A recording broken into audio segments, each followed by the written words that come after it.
Welkom by die Sepcast, die tuiste van die nommer 1 netwerk vir jou lewe. Dis van stadiger dink, dieper kyk en ontdek dat die doel van die evangelie nie is om mense perfek te laat voorkom nie, maar om hulle stadig meer soos Jesus te vorm.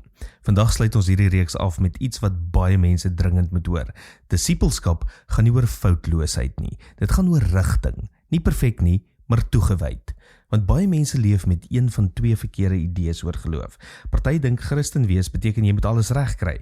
Jy moet altyd sterk wees, altyd seker wees, altyd geestelik aan wees. En wanneer hulle struikel, voel hulle onmiddellik soos mislukkings.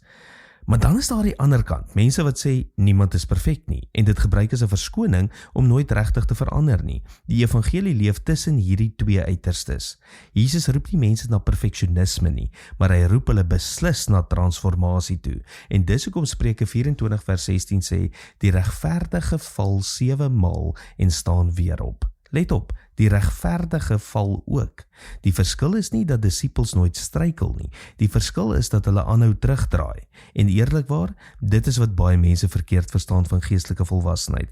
Geestelike volwassenheid beteken nie jy bereik 'n punt waar jy nooit meer sukkel nie. Dit beteken jy raak vinniger eerlik, vinniger sag, vinniger bereid om terug te keer na God toe.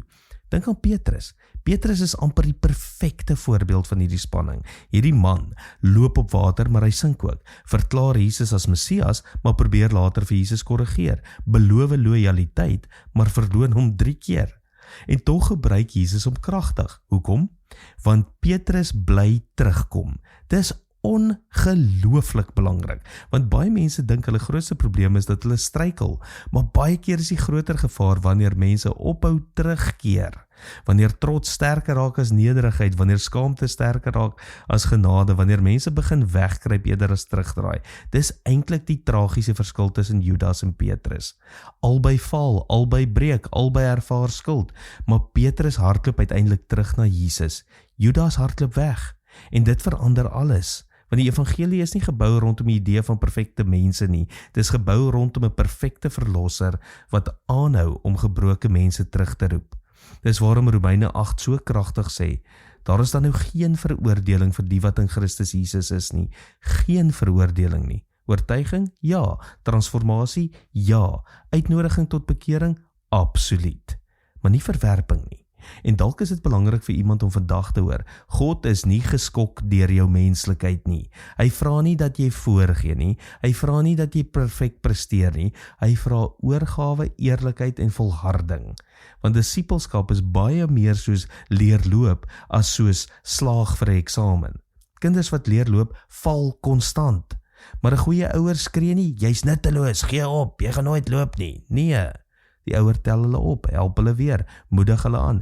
En baie mense vergeet, dis hoe God ook met sy kinders werk. Ja, hy vorm jou. Ja, hy spreek sonde aan. Ja, hy roep jou hoër. Maar hy doen dit as vader, nie as 'n tiran nie. Dis hoekom die Christelike lewe uiteindelik nie gaan oor mense wat perfek lyk nie. Dit gaan oor mense wat leer om elke keer weer terug te draai na Jesus wanneer hulle struikel. Mense wat stadig ontdek, genade maak jou nie passief nie, dit maak jou gewillig. Want wanneer jy regtig besef hoe lief God jou het, begin jy nie minder omgee oor jou gehoorsaamheid nie, jy begin meer begeer om hom te vertrou, nie uit vrees nie, uit liefde. En dalk is dit die perfekte plek om hierdie hele reeks af te sluit. Nie met skuld nie, nie met prestasiedruk nie, maar met 'n uitnodiging. Jesus soek nie Christen-ish mense wat probeer perfek lyk nie, hy soek mense wat bereid is om volledig syne te wees, mense wat struikel, maar terugdraai, mense wat val, maar weer opstaan, mense wat nie volmaak is nie, maar toegewyd bly. En daarom glo ons hier by die nommer 1 netwerk vir jou lewe, dat die kerk nie 'n plek is vir mense wat alles uitgesorteer het nie. Dis 'n familie van mense wat saam leer om dag vir dag nader aan Jesus te beweeg, 1 tree van bekering, 1 daad van vertroue en 1 eerlike ja op 'n slag. Tot volgende week, mooi loop!